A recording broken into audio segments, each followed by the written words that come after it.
नमस्कार, आप देख रहे हैं न्यूज प्लस 21। मैं हूं आपके साथ ललिता चक्रधारी। छत्तीसगढ़ की नक्सल प्रभावित बस्तर और राजनांदगांव की 20 सीटों पर पहले चरण का मतदान मंगलवार सुबह शुरू हुआ है। सुकमा में मतदान से पहले आईईडी ब्लास्ट की चपेट में आने से कोबरा बटालियन का इंस्पेक्टर घायल हो गया है। जानकारी के अनुसार आज तड़के सुबह सुकमा के तोंडा मार्का कैंप से कोबरा 206 के जवान एरिया डोमिनेशन अभियान में एल्मा गुंडा गांव की ओर से निकले थे।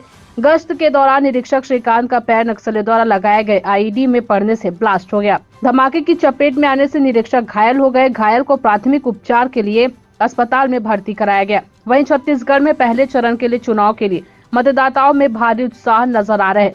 दंतेवाड़ा में सुबह 7 बजे से मतदान केंद्रों के बाहर मतदाताओं की भीड़ लग रही है। मतदान करने आने वाले मतदाताओं का पोलिंग बूथ के गेट पर ही स्वागत किया जा रहा है। दीदियां तिलक लगाकर इनका स्वागत कर रही हैं। मतदाता वोट डालने के बाद सेल्फी ले रहे हैं। बता दें कि दंतेवाड़ा में 273 मतदाता केंद्रों में 155 संवेदनशील मतदान केंद्र है। कई जगह पहली बार पोलिंग बूथ बनाए गए हैं। सुरक्षा के कड़े इंतजाम किए गए हैं।